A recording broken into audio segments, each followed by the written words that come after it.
Last month, through short form videos, I organically got over 80,000 views, 75 warm leads, I booked 30 to 40 discovery calls, and got $10,000 worth of work. A lot of numbers, but I'm gonna teach you how to do exactly that today. My name is Joey Pusateri. I am a freelance filmmaker based in Denver, Colorado, and I am like the definition of a freelancer. Up until this point, I haven't had a ton of clients of my own. I've more so had agencies who then have the bigger client. And I'm doing work via day rates or project rates and not dealing directly with the client. Instead, there's always a middleman. Whenever I moved to Denver, I was looking to find some local clients. I originally started doing cold emails, but that doesn't work for me. I'm not a writer, and I'm better whenever I am making videos or have a personal connection with somebody. So with that all being said, I challenged myself to find 5 new clients in the month of April. I just made up the number of 5. It felt attainable, felt possible, and it also created some kind of call to action for the client to have some urgency.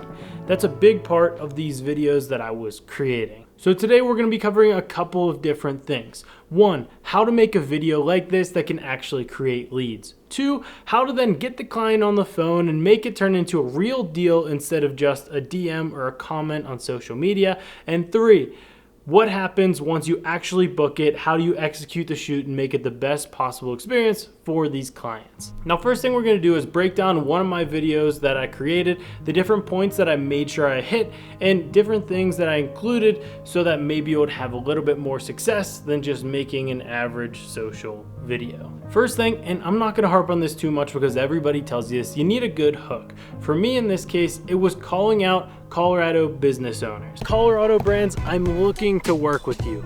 Right there with a little bit of a touch with the rotoscope behind me. That's not essential, but it's an attention to detail thing because at the end of the day, these videos have to be good. But having that clear hook of who should be watching this video is a great starting point so that if somebody is a business owner, right away they're like, oh, maybe this is me. And also it's a pretty video, so there you go. They're already a little bit interested. And it's not something that I included in all 7 videos that I made, but I do like incorporating a little intro on myself. I told them that I was a filmmaker and that I was based out of Golden, Colorado. My name is Joey Pusateri. I am a filmmaker based out of Golden, Colorado.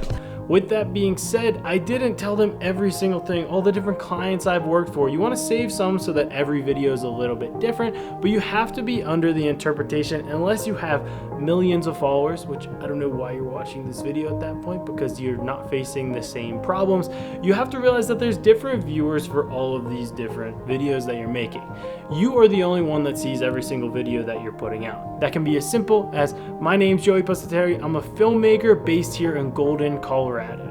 Boom, that's it. That could also be, my name's Joey Pusateri. I'm a freelance filmmaker. I've worked with brands like Nike, Under Armour, and the NFL. Changing it up so it's not the same thing over and over again, but making sure it's only one sentence. Next, and this is probably more of a me thing that I like to do. I don't know if it's the perfect way to go about it, but I like to include some kind of personal connection. So I included in this video that I travel too much. I showed on screen the Flighty app. It's just like a recap of all the flights that you've done to validate what I'm saying, to prove it. It said I did like 90 flights last year, and I travel way too much. I gotta find some clients around here. And that was the whole goal, transparently about why I was trying to do this. It's not that I don't like the clients that I actively have. It's that I would like to stop traveling as much as I am currently. So being transparent about that, giving the personal connection because people can relate to the fact that, oh yeah, I kind of get that. I used to travel for work, or my brother used to travel for work and it would beat the crap out of them. And so you give this personal connection and maybe they can connect with you on a more human level instead of just saying, hey, I want you to pay me to make videos. You gotta get a little more personal than that. And then the last thing that you want to make sure to include, this is probably the most essential, this in the hook, is a clear call to action. Trying to find 5 new clients here in Colorado in the month of April. And so if you know somebody, send this to them. And if you are the possible client, comment local and I will reach out to you directly. For me, I said comment local if this sounds like it's for you. Comment local if you want to work with me. Some variation of the comment local really gives a call to action and gives them something to do outside of just watch it, like it, and me have to sort through who might be interested or not. This is giving them a way to give me their information, tell me that they're interested so that I can take that and I will DM them. Right after I ask them to comment local, I'll say, I'll shoot you a DM and we can work together. Also, I think that an interesting thing that I included was, if this isn't you, share this video, I'm sure it'll help. It gives the people that might not have any job for you to work on, it gives them a way to help you out because they're probably already your audience. And it does help whenever the people that already know you push you or share the video. So I think that that is a good thing. But the biggest thing is the call to action for the company. Comment local and I will shoot you a DM so we can work together. That's so essential. I can't harp on that enough. Now, the next thing you need to do outside of creating the videos, because the video does have to be good to even get them to this point, but after a client comments local or whatever you ask them to comment, whatever word you're asking them to comment, you're gonna wanna send them a DM as soon as you possibly can. For me, I would reach out, I would say, thank you for interacting with my recent video. What kind of content are you interested in? And what's a good email that I can reach out to so we can get a call booked? Right away, the first message that I'm sending them is trying to get them out of DMs, trying to get face-to-face or on a call with them because it humanizes it more. It's not in the DMs. Email even is a little bit more personal, and then if I can get them on a call, it's going to help me a ton actually close them, because I know if I can talk a little bit, then it'll get me one step closer to actually closing the deal. You're very unlikely to close a deal directly in the DMs. So get that actual contact information and get it out of the DMs as fast as you possibly can. Once I got their email, I would send them a personalized email where it was, once again, thanks for reaching out via TikTok or via Instagram. I've done a lot of work in whatever their space is. Maybe it was real estate. I've done a lot of work in the real estate space. If I could, I would send them a link to relevant work. And then in the next paragraph, I would send them a link that takes them to where they can book a call on my schedule. It's just through Google. So I designate some times that people can go and book it. They would click directly on that link and they would find a time that works best for them. And it would book a 30-minute discovery call.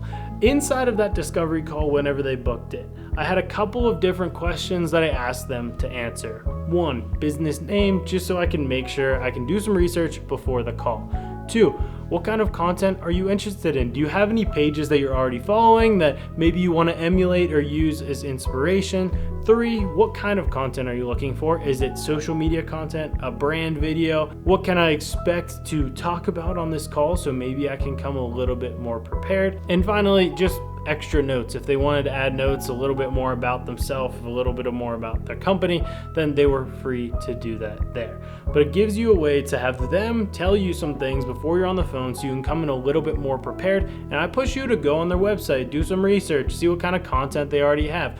Take those extra steps so that you can make sure that you are prepared and they feel heard whenever you haven't even talked to them yet, but you clearly are interested in working with them. From there, hop on that call. If all goes well, I'm gonna send them a proposal right after the call, and I am not very accustomed to sending proposals. So what I decided to do was just make a nicely laid out email, and I sent that to them. Instead of making a whole deck with the proposal and whatnot, maybe eventually I'll get to that point, but I am a one-man band, and while I'm doing all this, I also have projects I'm working on. I'm trying to deal with other clients, and I'm trying to balance all the stuff. So the email was a good way to get them the information, and I didn't have to overthink it that much. From there, if they're like, cool, thumbs up, send them over the contract just via Google Docs. You can have them sign the signature right there, and bang, you are signed and ready to go. Now, once you have the contract signed, depending on the shoot, it all goes a little bit differently. And I'm not gonna dive into this too much because I also don't feel like I'm a huge expert on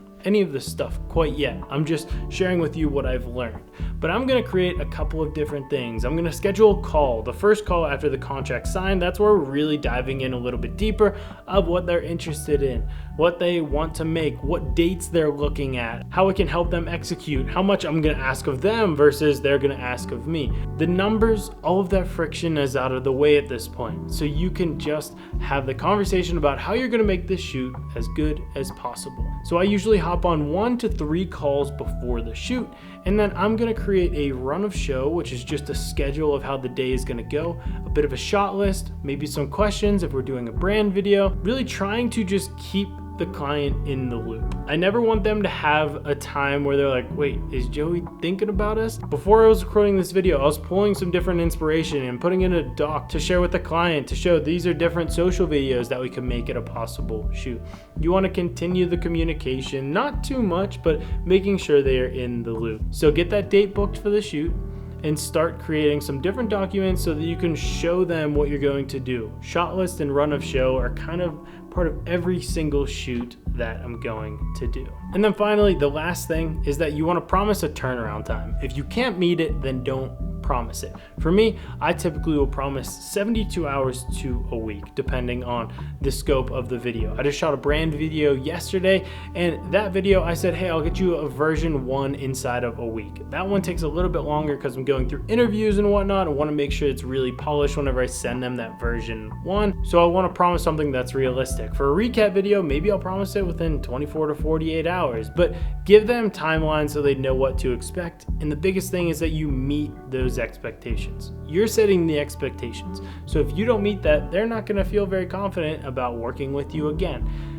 Right now, I'm really in the point of, yes, I've closed deals and I've made a little bit of money, but I need to prove to these clients of why they should work with me again. This first experience is probably the most important experience because they don't know what it's going to be like.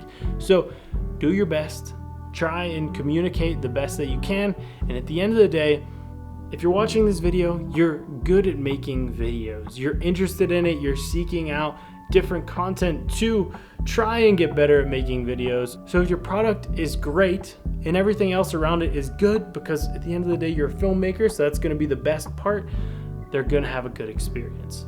It's all about the human experience of it, right? And that's what appealed to me about doing these videos. 7 videos in the month of April was not that heavy of a lift, but making sure that there is variety so different videos reach different people. An interesting thing, and I'll leave you with this, was that TikTok actually got less views than Instagram, but got me like 4x the amount of leads. So that's a crazy thought, but then a lot of the people that came from Instagram ended up being more legit leads. So take that as you will. I'm gonna continue sharing with you guys as I go and learn more about this whole process. Hopefully coming up here pretty soon, I'm gonna have some shoots that I can bring you along with, but full transparency, I don't feel comfortable bringing a behind the scenes shooter for my first shoot. I'm trying to make a good first impression, and to me, even though I love YouTube content, it feels a little bit self-centered whenever you bring a behind the scenes shooter to a first client shoot when you're just meeting everybody. So be patient with me on that. That will come in due time, and I'll see you in the next video. If I didn't cover anything and you're curious about it from this specific process or what I'm gonna do moving forward, comment down below. Subscribe if you're not already, and I'll see you in the next video. Peace.